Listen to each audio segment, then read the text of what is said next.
मध्ये तर भारीच करताय तुम्ही. त्यांचं ते टुकटुक ऐकल्यावर मला वाटलं आवाज वाढव तुझे, तुला माहिती शपथ आहे असं म्हणतात. किती छान, अप्रतिम. म्हणजे केवढ्या केवढ्या कला दडलेल्या असतात बघा. काय ईश्वर जन्माला घालतो ना एक एक माणसाला, हे वरदान देऊन टाकतो. हे सहज शक्य होत नाही माझ्या आयांनो. तुम्ही जे बघू लागले ना मगासपासून, हा पखवाज सहज वाजत नाही. युगानुयुगाची तपश्चर्या लागते.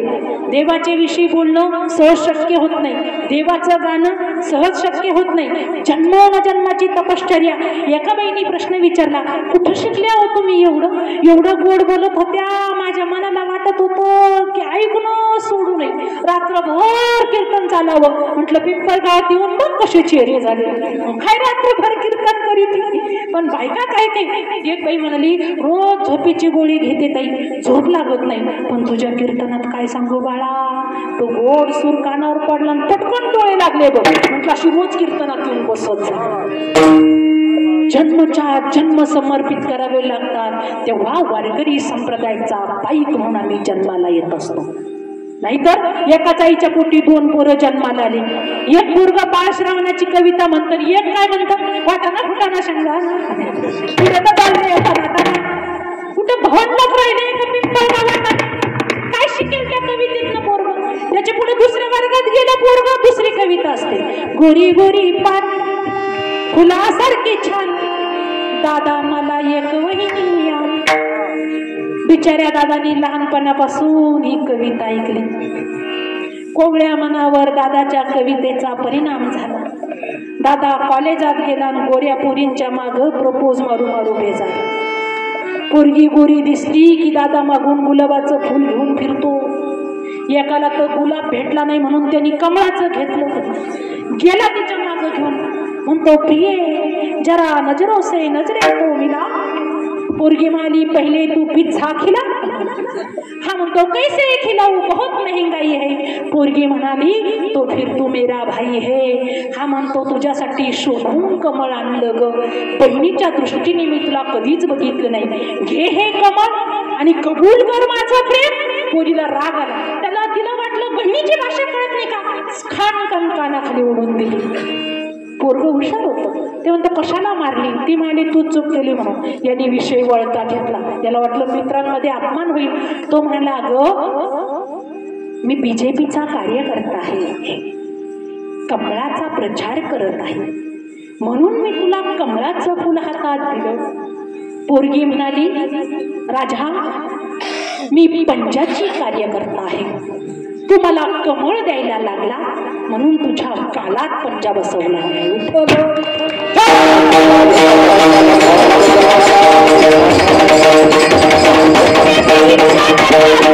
तो सुटू शकतो म्हणून सुटण्याची इच्छा झाली पाहिजे. तुरुंगात कैदी फार झाले, नवा राजा आला, फरमान सोडलं, कैदी कमी झाले पाहिजे. ज्यांची जी इच्छा असेल त्यांना सोडा, त्यांची काय इच्छा असेल ती पुरवा.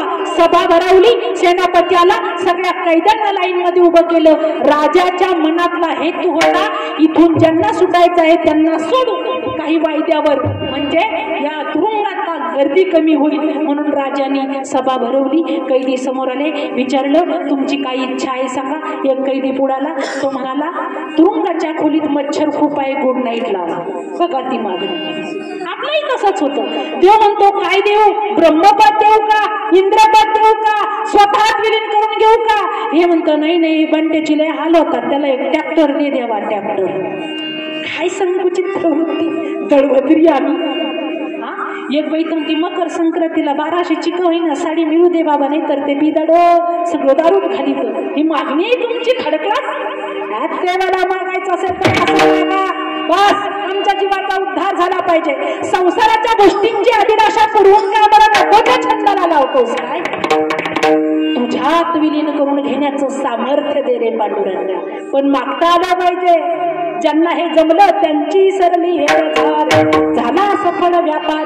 दुसरा कैदी आला, तो म्हणाला गोधडी वृत्ती गादीची व्यवस्था करा. तिसरा आला, तो मला गरमी खूप आहे, फॅन पाहिजे. चौथा आला, तो VIP होता, तो म्हणतो फॅनची गरम हवा आहे, माझ्या एका खोलीत AC बसवायला सांगा, मी राज कैदी आहे.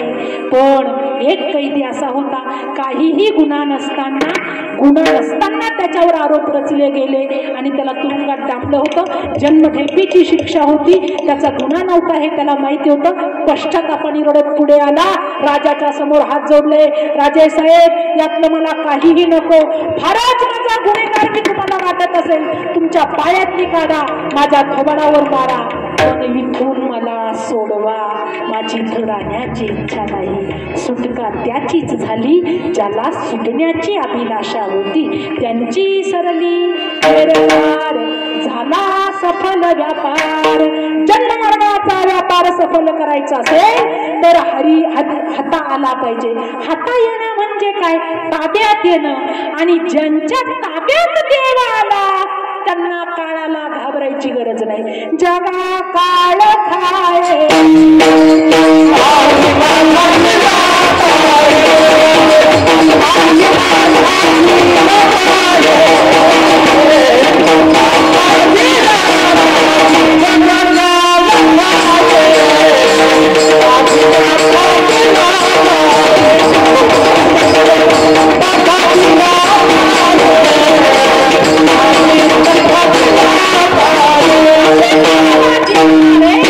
विश्वामध्ये इतिहास घडवू शकतात. आणि म्हणून जाता जाता सांगते, जसं गणपती बाप्पाने त्रिपुरासुराचा वध केला, वेगवेगळ्या दैत्यांचा संहार करून माता पार्वती आणि महादेवाला खुश केलं, सामान्य जनतेला असुरांच्या त्रासापासून वाचवलं, तसे आपल्या घरामध्ये शूरवीर पराक्रमी पुत्र कन्या उपजावे हा हेतू लोकमान्य टिळकांचा आहे. म्हणून सार्वजनिक गणेशोत्सव. माझ्या तरुण बांधवांना एक कळकळीची विनंती करते, तुम्ही जरी बोटावर मोजण्या एवढे आज इथे कीर्तनात येऊन बसला, शपथ घ्या माझ्या शंभू राजासाठी सारखी जगेल, धर्मासाठी जगेल, समाजासाठी जगेल, आई बहिणींची इज्जत वाचवण्यासाठी जगेल, भारतासाठी जगेल, समाजाच्या सन्मानासाठी जगेल, धरणी मातेच्या ऋणातून मुक्त होण्यासाठी. शंभू राजांचं जगणं इथेच होतं की जाताना शेकडो लोक आजूबाजूला बघत होते. रक्ताच्या थारोळ्यात शंभूराजे उभे आहेत, सोडलेल्या हत्तीप्रमाणे शंभूराजे दिसताय. औरंगजेब प्रश्न विचारतोय, सोडणार का धर्म? हो, कबूल कर इस्लाम, माझा पुत्र होऊन जगावर राज्य करशील. शंभूराजे शिवरायांचा छावा, त्यांनी सांगितलं स्वधर्मात मृत्यू आला तरी चालेल, पण हर हर महादेवाचा नारा या शरीरात जीव आहे तोपर्यंत सोड. कुणी एक मुस्लिम शायर शंभू राजाच्या त्यागावर लिहितो त्या काळात. दुश्मनानं शंभू राजाचं वर्णन करावं, शूर पराक्रमी पुत्र कन्या असावे ते असे. तो शायर लिहितो, के ये धरती माँ है मेरी, ये अलग न लिख देना, मेरे इस जिंदगी पे इसके है एहसान लिख दे. ये किसका है दुनिया वाले जान जाएंगे, मेरे स्मारक के पत्थर पे हिंदुस्तान लिख दे. बहे खून मेरा चमन के लिए, चमन के लिए जान जाए.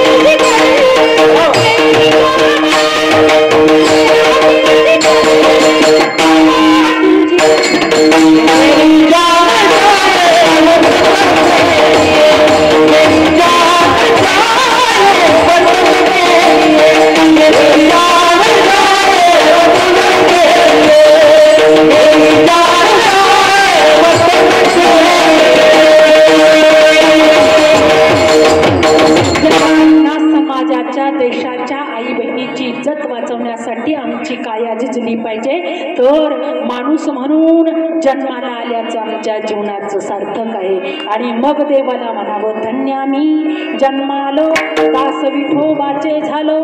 आमच्या जीवनाची सार्थकता यामुळे झाली, आम्ही काळावर राज्य करू शकलो. हरी आला हाता मग कैची भय चिंता. हरी हातात आल्यावर भयाचा नाश, क्रोधाचा नाश, लोभाचा नाश, अहंकाराचा नाश, चिंतेचा नाश. कारण हरी म्हणजे हरण करणारा. माणसातले वाईट गुण ज्याने हरण केले असा अभंगाच्या शेवटच्या चरणात ओघाओघात रंग भरे कीर्तनात प्रेमे हरिदास नाचत. तुम्ही सगळ्यांनी शांत चित्ताने पूर्ण सेवा श्रवण केली. परिणामी आम्ही एवढे तल्लीन झालो. 9 ते 11ला संपायला पाहिजे होतं, 11:30 झाले. तब्बल अर्धा तास जास्त झाला तरी कुणीही जागेचा हल्ला नाही. शांत चित्ताने तुम्ही सेवा श्रवण केल्याबद्दल सगळ्या श्रोतृवर्गाचे मी मनापासून आभार व्यक्त करते. पुनश्च एकदा नवतरुण एकता गणेश मंडळ पिंपळगाव पेठ सगळ्या तरुण बांधवांनी हे जे कार्यक्रम कीर्तनाचे आयोजित केलेले आहे, विविध कार्यक्रमातून बोध आपल्यापर्यंत पोहोचत आहे. पुनश्च एकदा कार्यकर्त्यांचे मनापासून आभार व्यक्त